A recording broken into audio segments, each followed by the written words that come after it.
Good morning dear student for class 12। आज का बेटा हमारा डिस्कशन है स्पोर्ट्स इंजरी। आप सभी लोग जानते हैं कि जब हम लोग ऑन द ग्राउंड या कहीं पर भी प्लेइंग कर रहे होते हैं तो कुछ समय बाद आपने देखा होगा कि आप अगर इनप्रॉपर वार्मिंग अप कंडीशन होती है या इन्वायरमेंटल आपके according to body temperature clearly आपको उतना सूटेबल नहीं होता है तो आपको कभी कभी इंजरीज़ हो जाती है। ये इंजरीज आपकी चाहे सॉफ्ट टिश्यूज़ इंजरी हो या हार्ड टिश्यू इंजरी। जो सॉफ्ट टिश्यूज़ इंजरी होती है वो मोस्टली आपके स्किन के अपर लेयर पर होती है और जो हार्ड टिश्यू इंजरी होती है वो रिलेटेड टू योर बोन्स से होती हैं, जो कि जैसे कि आपके फ्रैक्चर्स हो जाते हैं। फ्रैक्चर्स भी बहुत सारे टाइप के होते हैं, जैसे कि आपकी बोन टोटली ब्रेक हो जाना या बोन का कुछ पार्ट डैमेज हो जाना या सिंपल या कंपाउंड फ्रैक्चर, इस तरीके के फ्रैक्चर्स होती हैं।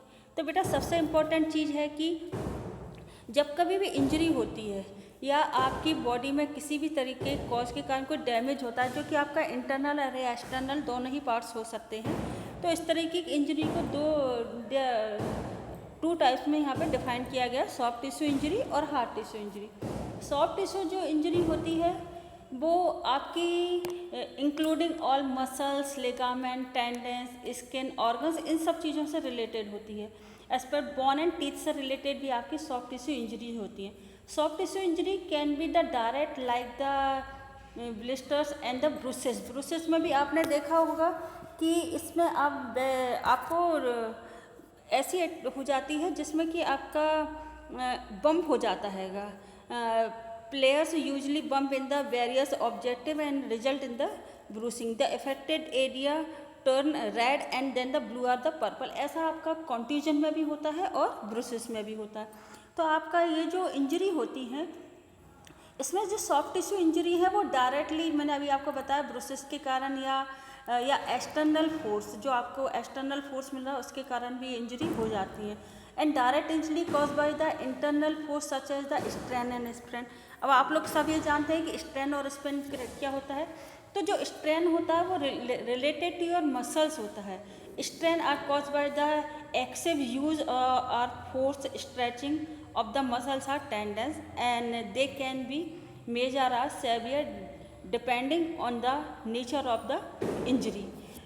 There may be the complete training and muscles or the tendons. इसलिए सबसे ज़्यादा ज़रूरी है कि जो भी आपका पार्ट है वो क्या होता है, फोर्सफुली किसी चीज़ के कारण, जैसे आप कहते हैं कि मसल्स फुल हो गई है, ये कंडीशन होती है। Strain are commonly the contact sports such है, जैसे बॉक्सिंग में है, फुटबॉल में है, हॉकी, रेसलिंग, इस तरीके की चीज़ों में आपको इस तरीके की ये सॉफ्ट टिश्यू इंजरी में मिलती है। नेक्स्ट चीज़ आती है कि आपके पास ये जो सॉफ्ट टिश्यू इंजरी है ये आपके कॉमन सॉफ्ट टिश्यू इंजरी में जैसे आपके टीयर्स है, strain, sprain and contusion. Contusion जैसे आपके बॉडी में कहीं पर भी एक हिट हुआ जिसके कारण आपका अपर पार्ट जो होता है वो पर्टिकुलर उतना ही इफेक्टेड एरिया ब्लू या पर्पल या ब्लैक कलर का एक स्पॉट के रूप में दिखाई देने लगता है।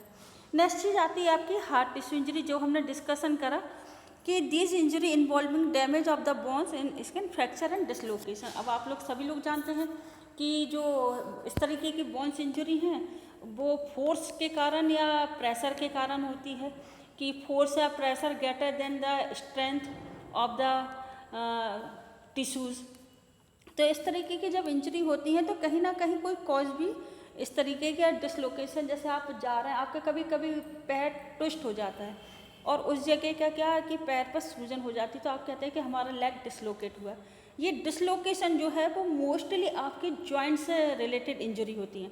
जो जॉइंट इंजरी है उसमें क्या है, injury as many joints to the body is joint injury in dislocation is one of the most common joint injury है। ये dislocation joint is the joint where the bone are no longer in their normal position. Clear हुआ बेटा कि आपको यहाँ पे hard injury और soft tissue injury के बारे में डिस्कशन करा था। नेक्स्ट चीज़ आती है कि कुछ डायरेक्ट इंजरी होती है।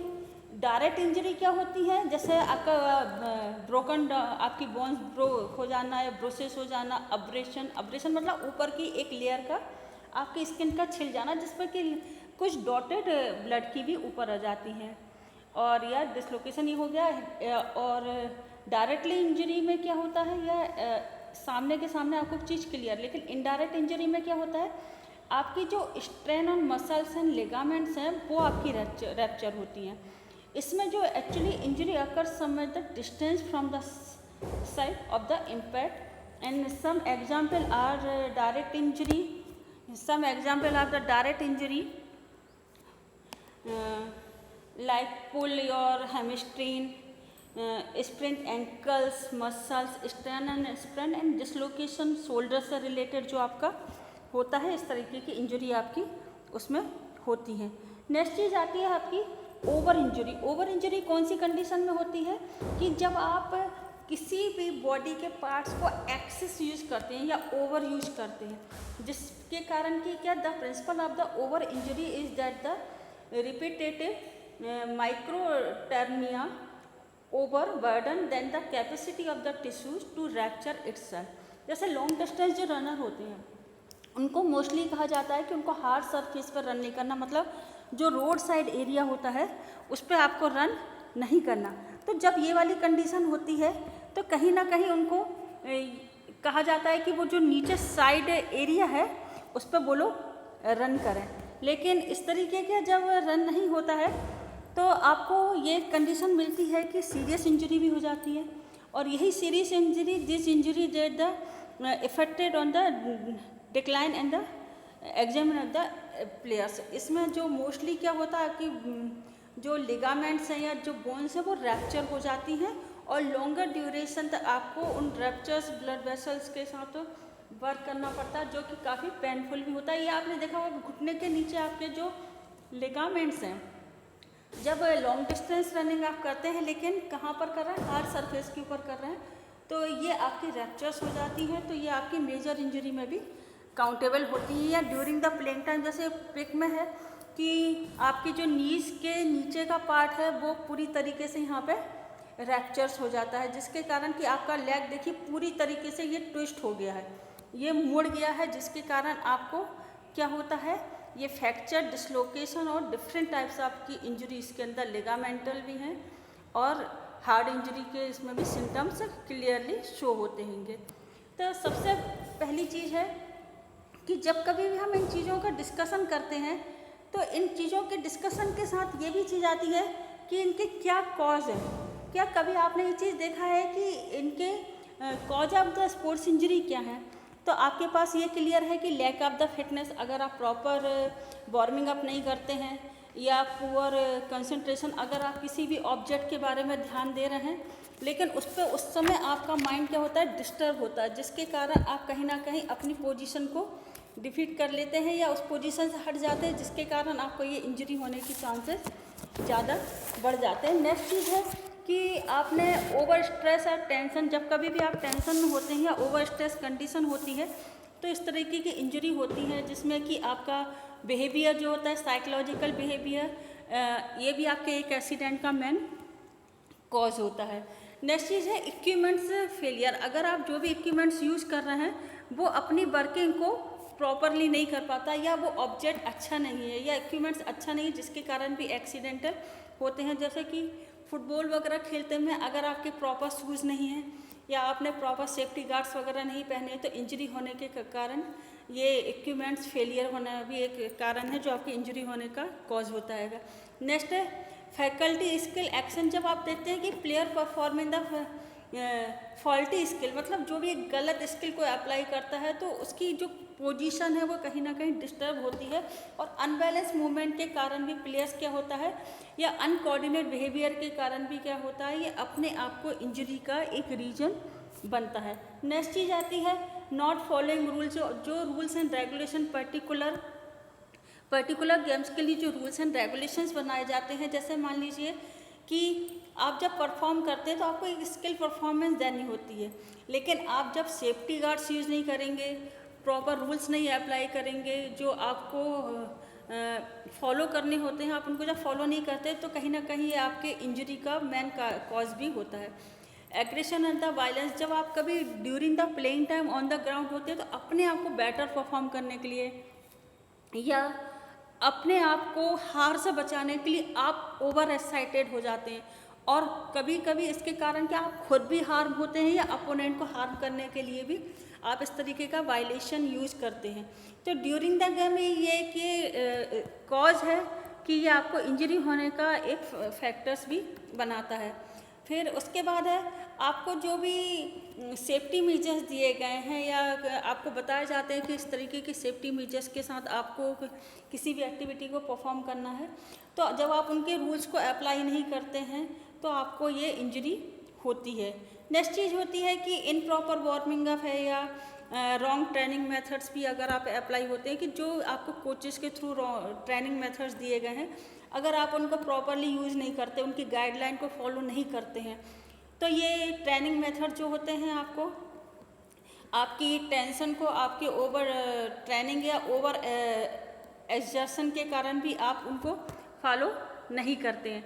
तो सबसे इम्पोर्टेंट चीज़ क्या है कि जो भी आपकी मसल से रिलेटेड इंजरी है वो कहीं ना कहीं आपकी रॉन्ग ट्रेनिंग मेथड्स के कारण होती हैं। लास्ट है आपको जो ट्रीटमेंट दिया जा रहा है इंजरी का, आप उसको प्रॉपर नहीं करते होंगे। आप उसको सम टाइम के बाद आपको क्या लगता है कि मैं इस चीज़ को लेके बहुत ज़्यादा वो हो गया हूँ, अब मुझे ये मेरा ठीक होता जा रहा है, इसलिए मुझे इसमें प्रॉपर रिकवरी के लिए अब नीड नहीं है। जबकि आपको क्या करना चाहिए कि जो भी डॉक्टर्स या जो भी ट्रेनर के या जो भी फिजियोथेरेपिस्ट के द्वारा आपको दिया गया है टाइम पीरियड, उसको रिकवरी पीरियड को आपको कंप्लीट करना चाहिए, जिससे कि आपका जो ट्रीटमेंट है वो बेटर हो सके और आपको जो इंजरी है वो आपको टोटली आप उससे अपने आप को रिमूव कर सके। तो जो इंजरी है वो कंप्लीट आपका ट्रीटमेंट होना चाहिए इंजरी से रिलेटेड, और आपको जो प्रीवियस इंजरी है उसके कारण फ्यूचर में किसी भी तरीके की कोई प्रॉब्लम क्रिएट ना हो, ये आपका मेन यहाँ पे वर्क होता है। नेक्स्ट चीज़ होती है कि आप जब कभी भी वर्क करते हैं तो वर्क के साथ साथ आपको प्रिवेंशन की भी नीड होती है, कि आपको प्रिवेंट करने से प्रॉपर वार्मिंग अप करना है, प्रॉपर मेडिकल चेकअप आपको टाइम टू टाइम करना रहता है, प्रॉपर वार्मिंग अप करेंगे, कंसंट्रेशन करेंगे अपने टारगेट के साथ, तो आप बेटर परफॉर्मर हो सकते हैं। उसके अलावा भी जो भी सेफ्टी गार्ड्स है या इक्विपमेंट्स है उनको प्रीवियसली आपको चेक कर लेना चाहिए, ये प्रिवेंशन है आपके लिए।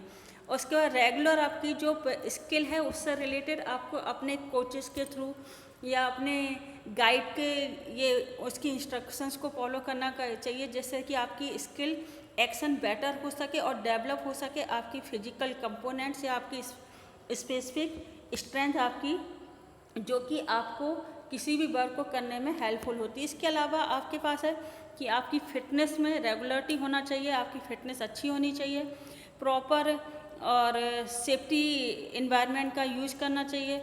इन सब के अलावा एक इम्पॉर्टेंट चीज़ क्या है, जो कोचिंग स्किल्स है वो एक गुड कोच के द्वारा दी जानी चाहिए और उसके रूल्स एंड रेगुलेशन को आपको फॉलो करना चाहिए। एंड सबसे जो आपको काउंसलिंग दी जा रही है या controlling aggressive behaviour during the playing time, आपने देखा होगा कि साइकोलॉजिस्ट के द्वारा उनको ये चीज़ बताया जाता है कि आपको कहाँ पर अपने बिहेवियर को वायलेंट की जगह नॉर्मल बिहेवियर के साथ अपने आप को प्रेजेंट करना। उसके अलावा आपकी ट्रेनिंग जो प्रिंसिपल हैं उनको भी अप्लाई करना चाहिए, अपनी डाइट को प्रॉपर लेना चाहिए, जिससे कि आपकी बॉडी गुड पोस्चर में कर रहे, और गुड पोस्चर होने के कारण जो इंजरी है वो कहीं ना कहीं लेस इंजरी में भी कन्वर्ट हो जाती हैं। इसके अलावा आपको प्रॉपर नॉलेज होना चाहिए कि इंजरी किस तरीके की होती है और इंजरी को किस तरीके से रोका जा सकता है, और जो भी आपको इक्विपमेंट्स की या सेफ्टी गार्ड्स की या मेडिकल चेकअप की या नॉलेज आप रिलेटेड टू योर सब्जेक्ट, ये सारी चीज़ें आपके लिए इम्पोर्टेंट होती हैं। तो आई होप आज का ये वाला जो टॉपिक है ये नॉर्मल टॉपिक है, लेकिन कभी कभी इससे रिलेटेड क्वेश्चंस बोर्ड में पूछ लिए जाते हैं कि 1 मार्क्स क्वेश्चन में कि how many types of injury, क्या what is the soft tissue injury related option दे दिए जाएंगे, लिगामेंट है, टेंडेंस है, आपकी स्प्रेन स्ट्रेन है।